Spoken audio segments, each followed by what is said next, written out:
Jamaah sekalian dimuliakan Allah Subhanahu wa taala, salah satu amalan yang perlu kita perhatikan adalah Al-Quran. Al-Quran diturunkan di bulan suci Ramadan. Bahkan Al-Quran diturunkan di Lailatul Qadar.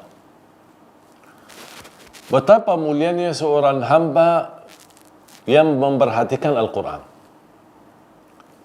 Sayang sekali kita umat Nabi Muhammad sallallahu alaihi wasallam semestinya menjadi umat baca. Tapi masih banyak di antara umat Islam buta huruf atau bisa membaca tapi kurang lancar atau belum benar bacaannya. Padahal ayat yang pertama yang Allah turunkan kepada Nabi kita Nabi Muhammad sallallahu alaihi wasallam adalah Iqra bismi rabbikal ladzi khalaq. Bacalah. Apa yang dibaca? Pasti dan jelas Al-Quran. Al-Quran bukan hanya sebuah kitab yang kita simpan di lemari. Al-Quran bukan hanya sebuah kitab yang kita kenal hanya di bulan suci Ramadan. Habis Ramadan kita tidak pernah memperhatikan Al-Quran lagi. Jangan-jangan kita orang membuka Al-Quran di bulan suci Ramadan.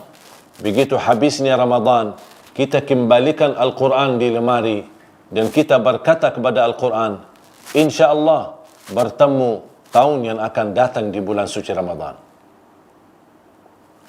Kita merasa malu karena Al-Quran kalau boleh berbicara dan kita boleh mendengar bisikan Al-Quran, pasti akan curhat dan menadu terhadap keadaan umat Islam yang tidak memberikan pelayanan dan perhatian kepada Al-Quran.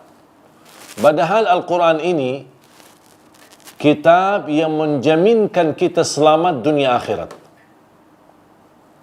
yang menjaminkan kita mendapatkan petunjuk, yang menjaminkan kita selamat ketika kita jalan di atas sirat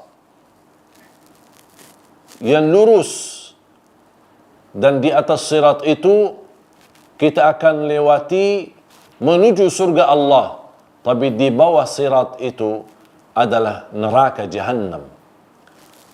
Dan sirat itu lebih tipis daripada rumput atau rambut kita.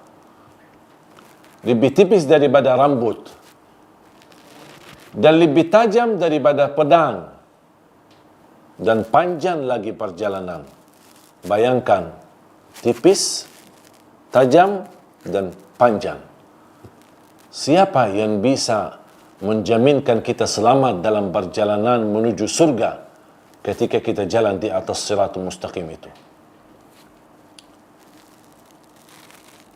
Ini Al-Quran yang menjaminkan kita selamat.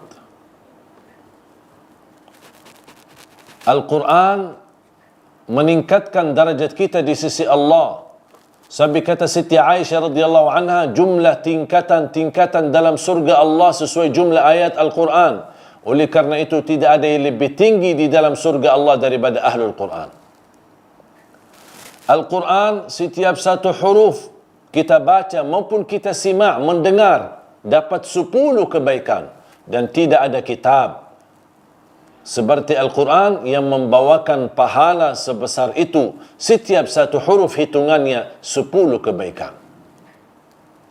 Walaupun kita tidak faham sama sekali isi Al-Quran, walaupun kita tidak mengerti dan tidak mampu menghayati dan mendalami isi Al-Quran, tetap mendapatkan setiap satu huruf 10 kebaikan, baca maupun mendengar. Ulama berkata, barang siapa yang ingin mendengar Allah berbicara, baca Al-Quran atau dengar Al-Quran melalui CD-CD murattal. Al-Quran adalah membawa syafaat bagi kita. Al-Quran membela kita di hadapan munkar nakir. Al-Quran menemani kita saat dihisab. Al-Quran di dunia sebagai obat, sebagai imam, budiman dalam kehidupan kita, sebagai petunjuk, sebagai berlindung. Satu ayat, kalau kita jaga dan rutin kita membacanya, dijamin kita menjadi ahli surga. Rasulullah sallallahu alaihi wasallam bersabda di hadis yang sahih, "Man qara'a ayatal kursi dubura kulli salatin laysa bainahu wa bainal jannati illa an yamut." Barang siapa yang membaca ayat kursi setiap habis salat, dijamin menjadi ahli surga. Tak ada sesuatu yang mampu menghalanginya. Subhanallah. Ini baru satu ayat. Dapat jaminan masuk surga. Bagaimana kalau 30 juz Al-Quran?